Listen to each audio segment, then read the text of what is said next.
우리는 살면서 많은 수많은 사람들과 관계를 가지며 살아갑니다. 하지만 인간은 다 죄인이기 때문에 그 절대로 관계 속에서 문제가 없을 수가 없습니다. 이 세상에 단 한 번도 싸우지 않은 부부가 있을까요? 과연 없죠. 왜 교회 안에 문제가 많습니까? 그것은 하나님께서 아직 죄성이 남아있는 우리들을 가족과 같은 관계로 서로 가까이 가도록 교회라는 공동체로 믿음의 공동체로 부르셨기 때문입니다. 그러다 보니까 관계 속에 문제가 생기는 것은 어쩌면 예상된 일이기도 합니다. 그래서 이런 관계 문제가 너무 싫고 또 이런 문제 있는 것들이 힘들어서 어떤 분들은 본인은 예수를 믿는다고 하지만 교회 나가는 건 싫다라고 하시는 분들도 종종 있습니다. 여러분도 아시겠지만 그것은 주님께서 원하시는 방법은 아닙니다. 우리는 문제가 있음에도 불구하고 문제가 있음이 예상되지만 그 믿음의 공동체 안에는 반드시 있어야 하는 것입니다. 열 길 물속은 알아도 한 길 사람 속은 모른다라는 속담이 있죠. 사람의 마음속을 다 아는 것은 불가능합니다. 그렇기 때문에 때로는 상대방의 말이 아니면 행동이 이해가 안 되고 납득이 안 될 때가 많이 있습니다. 다 자기의 입장이 있기 때문에 다 나름대로 생각이 있고 다 나름대로 이유가 있어서 어떤 말을 하고 행동을 하는 것임을 우리가 알 수 있습니다. 오늘은요 이삭의 입장과 라반의 입장을 살펴보고 우리가 늘 경험하는 이 관계의 문제들을 어떻게 해결하는 것이 좋은가 이 방법을 조금이나마 이 말씀을 통해서 배워보기 원합니다. 우선 이삭의 입장이죠. 이삭은요 자기 형 에서에게서 도망을 쳐서 고향을 떠났습니다. 그리고 갈 곳이 없었던 이삭은요 죄송합니다. 야곱은요. 감사합니다. 야곱은 이 외삼촌 라반을 찾아갑니다. 그렇죠? 가서 마음을 먹었을 거예요. 내가 갈 곳도 없고 돈도 없고 이악 물고 열심히 일을 해야 되겠다. 이 걷어준 삼촌의 그 고마운 마음을 가지고 정말 열심히 정직하게 일을 했습니다. 말씀 보시면요 38절부터 40절 내가 이 20년을 외삼촌과 함께 하였거니와 외삼촌의 암양들이나 암염소들이 낙태하지 아니하였고 또 외삼촌의 양떼의 수장을 내가 먹지 아니하였으며 물려 찢긴 것은 내가 외삼촌에게로 가져가지 아니하고 낮에 도둑을 맞았든지 밤에 도둑을 맞았든지 외삼촌이 그것을 내 손에서 찾았으므로 내가 스스로 그것을 보충하였으며 내가 이와 같이 낮에는 더위와 밤에는 추위를 무릅쓰고 눈 붙일 겨를도 없이 지냈나이다. 이렇게 말을 합니다. 근데 이 말을 하는데 라반은 대꾸를 하지 않아요. 그러지 않았다. 그런 적 없다라고 하지 않습니다. 왜냐? 사실이기 때문이죠. 20년 동안 정말 열심히 일했습니다. 또 많은 수확을 거두었어요. 그리고 이유를 불문하고 만약에 외삼촌이 어떤 손해를 봤다. 그러면 자기 것을 직접 가져다가 메꿔주기까지 했습니다. 이게 야곱의 입장이에요. 나는 할 거 다 했다. 내가 외삼촌에게 빚진 거 이상으로 삼촌이 나를 걷어줬지만 그 이상으로 훨씬 내가 당신에게 최선을 다해서 섬겨줬다. 그래서 내가 이렇게 밤에 떠나는 것에 대해서 그러니까 해준 거에 대해서 고마워할 필요 없고 그리고 내가 떠나는 거에 대해서 미안해할 필요 없다라는 것이 이 야곱의 입장이었습니다. 그럼에도 불구하고 라반은 야곱에게 어떻게 했습니까? 41절 보시면요. 내가 외삼촌의 집에 있는 이 20년 동안 외삼촌의 두 딸을 위하여 14년 외삼촌의 양떼를 위하여 6년을 외삼촌에게 봉사하였거니와 외삼촌께서 내 품삯을 10번이나 바꾸셨으며 자기가 사랑하는 라헬과 둘째 딸 라헬과 결혼을 시켜주겠다고 해놓고 그것을 위해서 7년 동안 일을 했는데도 불구하고 이제 먼저 레와 결혼을 하게 하죠. 그 다음에 또 라헬과 결혼을 하고 싶으면 7년 더 일해라 해가지고 총 14년을 일합니다. 그리고 자기 품삯을 위해서 또 6년을 더 일을 했습니다. 20년 동안 외삼촌의 집에서 일꾼으로 있었어요. 근데 거기서 그동안 품삯을 10번이나 바꿨다라고 나와 있죠. 이거에 대해서 또 라반은 대꾸를 하지 않습니다. 사실이기 때문에. 이쯤 되면은 야곱의 입장을 보면은 내가 내 소유를 가지고 내가 내 가족을 가지고 할 거 다 하고 그 이상으로 했으니까 떠나도 아무런 문제 없다라는 그 야곱의 입장이 이해가 되고 또 라반은 할 말이 없을 것입니다. 라반은 또 라반의 입장이 있어요. 라반은 갈 곳 없는 조카를 거둬줬습니다. 자기가 도와주지 않았으면 어디 가서 죽었을 수도 있어요. 근데 와서 먹여주고 재워주고 일자리 주고 심지어는 자기 두 딸까지 줬습니다.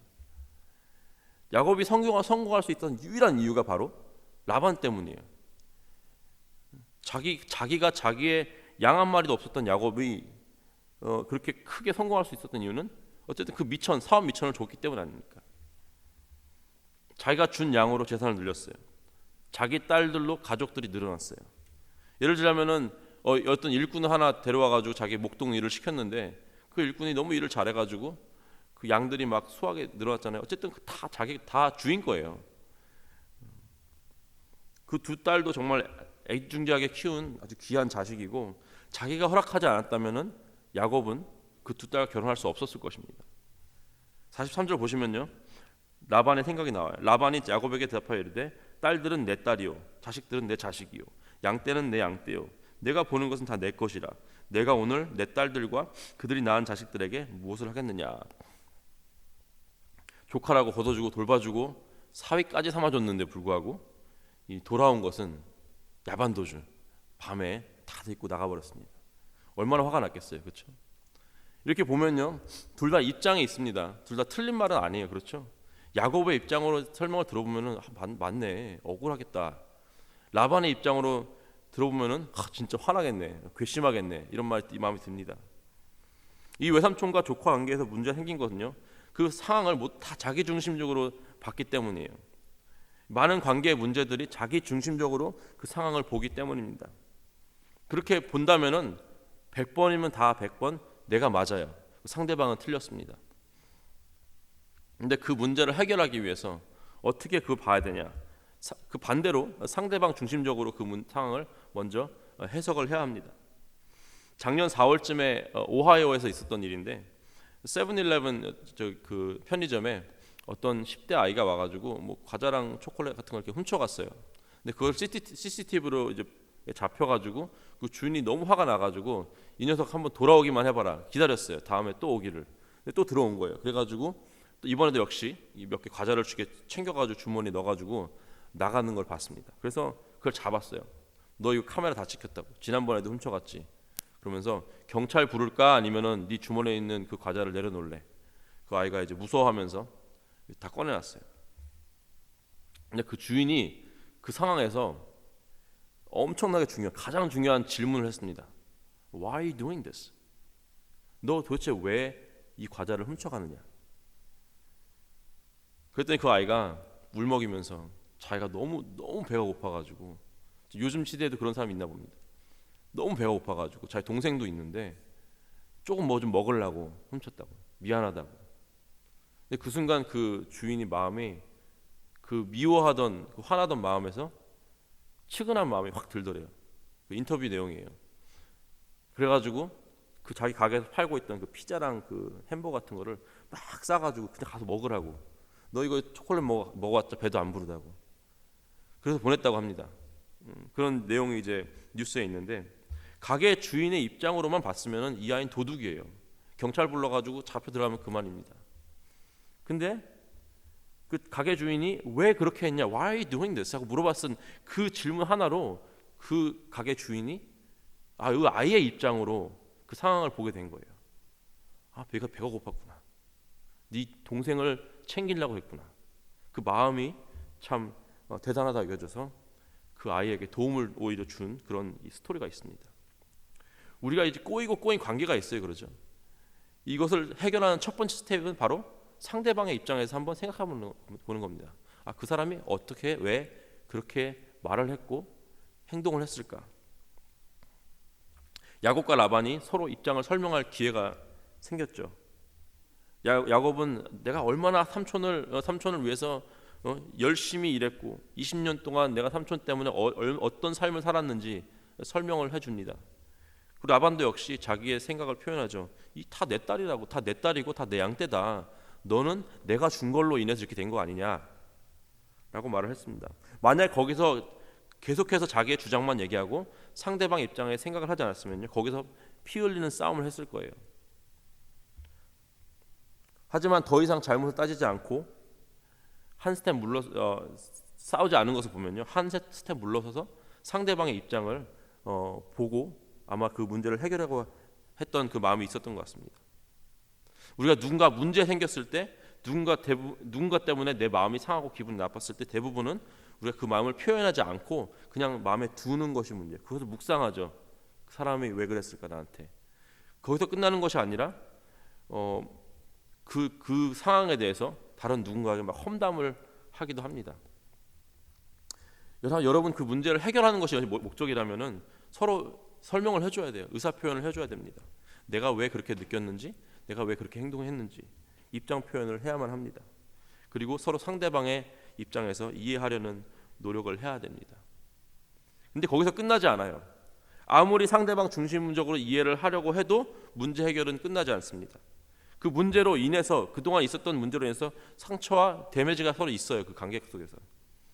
야곱은요 자기의 20년이란 이 자기의 청춘을 잃어버렸습니다. 그 억울한 대우를 받았어요. 그 20년 동안 건강이 상할 정도로 잠 못 자고 추위에 떨면서 일했습니다. 그거 누가 보상해 줄 거예요? 자기가 원하지 않는 결혼까지 했어요. 자기는 라헬과 결혼하고 싶었는데 레아까지도 본인이 책임져야 되는 그런 상황이 벌어졌어요. 그거 누가 물을 겁니까? 못하죠. 아무리 라반이 내가 네 입장을 생각해 보니까 네가 맞다라고 얘기를 해준다 하더라도 그거는 어떻게 이븐아웃 될 수가 없는 상황이에요. 벌써 벌어진 일이니까. 라반도 자기가 불쌍히 여겨서 거둬준 이 조카에게 배신을 당했어요. 그렇죠? 자기 사랑하는 두 딸도 야곱을 따라 떠난다 그러고, 그러니까 졸지에 엄청난 그 삶의 큰 자리를 차지했던 그런 것들이 떠나가게 된 거예요. 아무리 야곱이 삼촌 입장 생각해 보니까 기분 나빴겠네요라고 해도 그건 되돌릴 수가 없는 상황이에요. 이제는 이 복잡한 이 문제를 온전히 해결하기 위해서는 결국에는 그 문제를 하나님께 맡겨야 됩니다. 여태까지는 어떤 인간적인 걸 잘 해결할 수 있지만 그 이상은 안 돼요. 53절 보시면요, 아브라함의 하나님, 나홀의 하나님, 그들의 조상의 하나님은 우리 사이에 판단하옵소서 하며, 야곱이 그의 아버지 이삭이 경외하는 일을 가리켜 맹세하고, 결국 그 관계 문제를 정리하는 건 하나님이십니다. 옳고 그름을 판단하는 것은 하나님이십니다. 관계 문제가 이 깨짐으로 가는 이유는 바로 우리 스스로 옳고 그름을 판단하고 우리 스스로 그 문제를 하려고 했기 때문입니다. 야곱이 스스로 문제를 해결하려고 했다면 계속해서 삼촌 무시하고 그냥 떠나는 것이었고, 라반이 그 문제를 스스로 해결하려 했다면 피 흘리는 싸움을 해서라도 자기의 딸들과 자기의 재산을 빼앗아 오는 것이었습니다. 그리고 야곱도 역시 빼앗기지 않으려고 싸우는 것이었고, 하지만 하나님께서 이 두 명의 관계의 중심에 계시다는 것을 인정했기 때문에 더 이상 싸울 필요가 없어요. 싸울 필요가 없고 싸움이 멈췄고 그 이상 나아가는 것을 볼 수 있습니다. 54절 55절, 야곱이 또 산에서 제사를 드리고 형제들을 불러 떡을 먹이니 그들이 떡을 먹고 산에서 밤을 지내고, 라반이 아침에 일찍 일어나 손자들과 딸들에게 입맞추며 그들에게 축복하고 떠나 고향으로 돌아갔더라. 야곱은 아직까지요 사실상 해결된 건 없어요. 20년의 세월을 잃어버렸고 라반은 자기의 재산과 두 딸을 잃어버렸습니다. 하지만 이 하나님께서 그 중심에 계셔서 서로 죽이는 그 싸움을 할 뻔한 관계에서 같이 예배드리고 같이 먹는다는 건 식구란 뜻이죠. 우리는 패밀리, 축복해주고 너가 정말 잘 되길 원한다, 그런 전심을 다한 마음으로 축복해주고 보내주는 사이가 되었습니다. 이 원수의 관계가 될 뻔했는데 한순간에 믿음의 공동체로 변해버리는 걸 볼 수가 있어요. 이유가 왜요? 하나님께서 그 중심에 계시기 때문에 그렇습니다. 여러분 주위에 혹시 아직도 여러분과 어떤 관계가 틀어진 분들이 계십니까? 없으면 좋겠지만 있는 게 사실 현실이죠. 그 원수같이 틀어진 관계가 이 믿음의 공동체로 변해버린다. 얼마나 기쁜 일일까요? 그게 이 각박한 세상 가운데 얼마나 큰 간증이 될까요? 서로 욕하고 싸웠던 사람들이 어느 순간 서로 축복해주는 관계로 변해버린다. 그게 어떻게 가능하냐? 하나님이 살아계시기 때문에, 예수님의 보혈의 피가 그 능력이 있기 때문에 가능한 겁니다.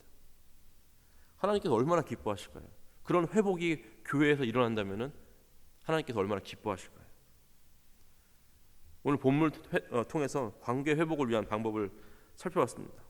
상대방의 입장을 생각하고 스스로 문제를 해결하지 않는 것이 중요합니다. 하지만 더 중요한 것은 바로 하나님께서 그 중심에 계시다는 사실을 인정하고 하나님께서 옳고 그름을 판단하시게 하는 것입니다. 우리 주님은요, 평화의 주님이시죠. 주님께서 우리 주님의 자녀인 우리들을 평화를 만드는 사람, 피스메이커로 부르셨습니다.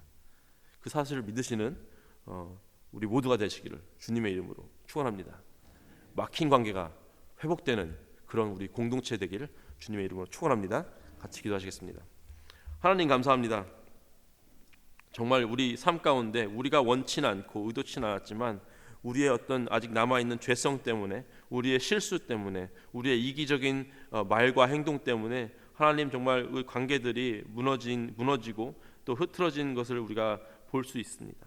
하지만 하나님께서 그 가운데 주장하셔서 아버지 회복시켜 주시옵시고 우리가 원수의 관계에서 하나님 정말 같이 예배드리고 같이 서로 축복하는 그런 믿음의 공동체 될 수 있게 아버지 인도하여 주시옵소서. 막힌 담 허물어 주시옵시고 우리가 스스로 주님 닮아가서 평화를 만드는 사람, 피스메이커로 우리를 사용하여 주시옵소서.